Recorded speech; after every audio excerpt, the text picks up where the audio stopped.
I humbly respect you very much for leaving your household, leaving your, duties at house to come and listen to me.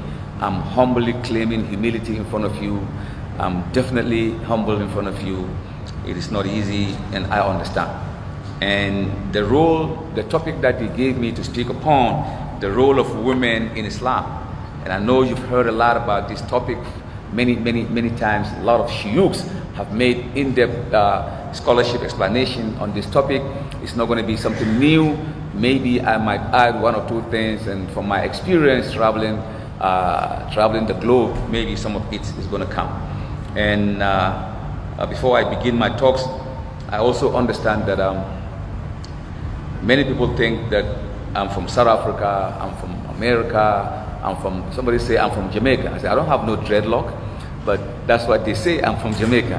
And a lot of people were surprised if I speak the native language, though I speak Fulani very scanty, but Hausa is the language that I speak. And don't laugh at me when I speak the Hausa, because it's been a long time I speak that. I've been talking English for quite a long time, so I'm more fluent in English than anything. I'm fluent because I grew up very long time, and most of my lectures is in English. So duk da cewa haka in Allah yadda kafin na ƙara abin nan karatuna zan dan fasara abin da na faɗa a cikin Hausa, da fatan ubangijin Allah zai bamu wato fahimtar abin nan karatun da zamu yi. Thank you very much. Alhamdulillah, like I said, the role of Islam, the role of women in Islam. We know very well that the first woman to accept Islam is Bibi Khadija al-Kubra. You know very well, and that is something that the ancient books have recorded, and it's so very important. It is something for the women to celebrate. I mean, if you're talking about the women are acting to be machoism in Islam, but the woman was the first to accept Islam, and she was the first to expand her wealth to support the cause of Islam. You can't do Islam now without the support of financial. So when we go back in time, in the 7th century, that is 1442 years, a woman boldly surrendered her wealth for the cause of Islam. So I think there is an urge. Then it is a woman who actually preserved most of the knowledge that we need, especially to those, our mothers and sisters, and and that is Aisha. She did a wonderful job. She left a great mark on Islamic history by giving us certain in-depth information that is so very intimate. So she collected that fact and she made it known to the Muslim women, and today the Muslim women are celebrating that. And we also understand, or we know, that pages of history have recorded that the first woman to be martyred, in other words, the first woman to be killed for Islam, is Ammar. And we know very well that is something that we have to celebrate. We also have to understand the fact that women have been, Aisha used to be sort of like a midwife, a nurse, at the injury battle, Salma, Hafsa, most of them, they play a major role. So women were there from the very beginning. And the best of all, the best prophets of mankind was given birth by a woman. So we celebrate women all over the world. We don't celebrate women every year, we celebrate them every day, because this is not the Western ideology where it is Mother's Day today, Mother's Day. So they celebrate. Most of them don't see their parents. They are all busy in this dunya, and eventually when it's time for Mother's Day, they come along with some flowers and some card to send it to their mom. So they celebrate every year, even though they understand that is their mom. But in Islam, we celebrate our motherhood every day, for the simple fact that they brought us back to life. It was in this situation in the 7th century, the Messenger ﷺ received nubuwwah, and he began to explain how women should be liberated. When the Messenger came, the women really were, in the shattered part of, the society. A woman cannot own, she cannot inherit, she cannot do a lot of things. And Allah in His wisdom did not actually say, look, women have to do the same thing, just like men. But everything is done with hikmah. Everything is done with wisdom. And if you, like in America, for example, if I've seen a lot of people, men and women, they come to me, they say, Sheikh Muhammad Awal, I want to be a Muslim, but I drink a lot and I smoke a lot. and I don't want to part with my smoking. I want to keep my smoking, and I'm going to keep my Islam. What do? I say, you know what? Just take the Shahada right now. Take the Shahada. Go ahead and smoke your reefer. Go ahead and do whatever you want to do. They say, really? I say, yeah, you want to smoke? Go ahead, but take Shahada. So, because my belief was, Inna salata tanha anil fakhsha'i wal munkar wa la zikr Allahu akbar. As long as you do in your salat, it's going to be a time that you yourself will think about rejecting all the vices that you've been doing. And that is very true. Look at when, before the prohibition of khamar, the alcoholic drink, Allah did not say, look, now you are Muslim, no more drinking. It's very difficult. It is so very difficult. There is something we call withdrawal syndrome. Someone that smokes, someone that drugs, and if you ask him to drug, the person goes into fit, maybe epileptic sickness, he can't handle it. So the government of all over the world, they have designed that they call that rehabilitation center. So anyone who wants to stop drinking or stop gambling or stop this and that, they took him to that part of the rehabilitation center, and they ask him, how many times do you drink a day, or how many times do you smoke a day? It's okay, I smoke like 10 times a day. It's okay, fine, we're going to give you smoke 5 times. We can't give you 10 times. Is that okay?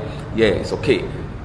That's the withdrawal syndrome. Then eventually he's going to be weaned. You're going to give him 3 times a day, 2 times a day, 1 time a day, and eventually it's the withdrawal syndrome is taking place. It's the hikmah, the wisdom, and eventually they don't give it to him. It's okay, well, I forgot, maybe in about 2 hours I'm going to bring the smoke. In 2 hours they don't bring it.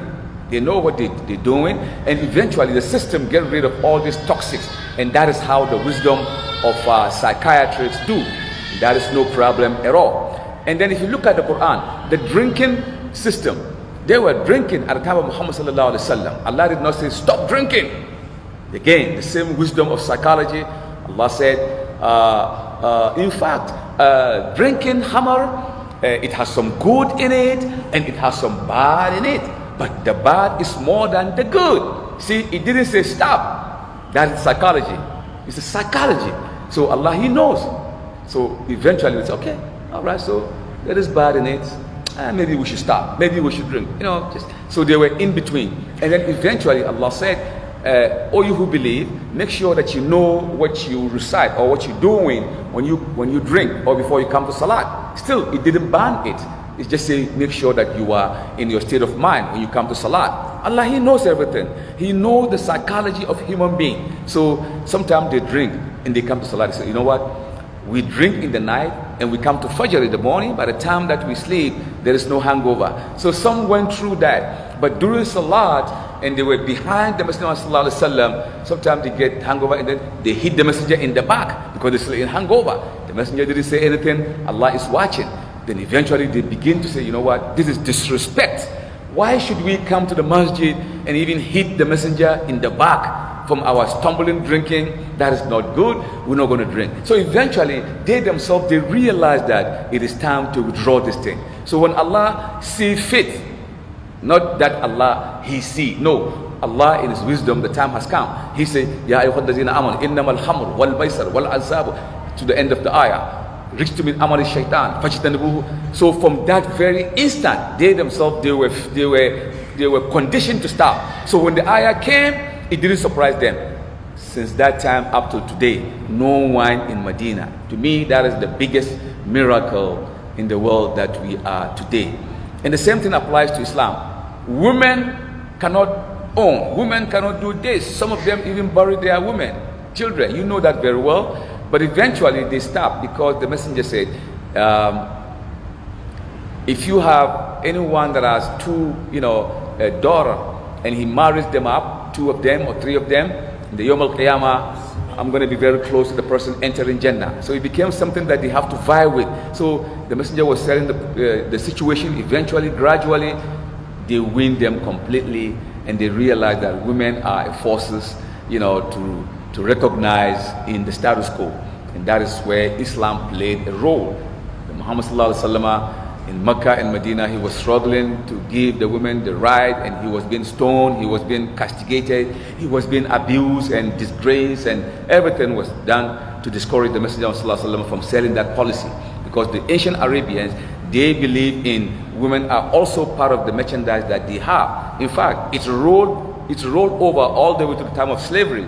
And so the messenger also said, anyone if has have a slave, especially slave women, if you let it go, Allah will build you this and that in Jannah, you get this and that reward. And so it became something that people who own the slave of women especially, they begin to let them go. They begin to let them go. That is psychology. Islam played that major psychology in the life of humanity from the very beginning. And so what we are seeing today as a disgrace to most of the women, well, somebody told me, Mr. Muhammad Awal, I said yes. He said, we understand, or we were told that in Islam women don't have soul. I don't know why they come up with that. They say because in Islam women don't have soul. What do you mean women don't have soul? But some people believe that. They believe in Islam women don't have soul. So we have to venture and explain that. What do you mean women don't have soul? Does Eve and Eve have soul or not? So we begin to reason with them. It's all about logic.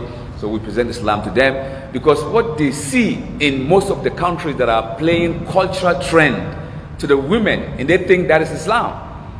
We say no. If you remove everybody on Islam, underneath is a pristine, pure, clean Islamic edifice. And so what people are doing is not what you should see to think that that is Islam. No. Each and every human being has his own right to do whatever he wants. At the same time, the Quranic injunction is there. So if you fumble along the line trying to practice Islam, then that is your fault. It is not the fault of Islam. A lot of things are happening in India, in Bangladesh, in Afghanistan, in Africa. A lot of things are happening, and there is so much frustration on the part of the women. They don't even understand. Some imam will say, well, it's this. Some will say it's that, and this, and there is a lot of confusion. But what I do is that I go straight to the source. The source is the Quran and the Sunnah. So once I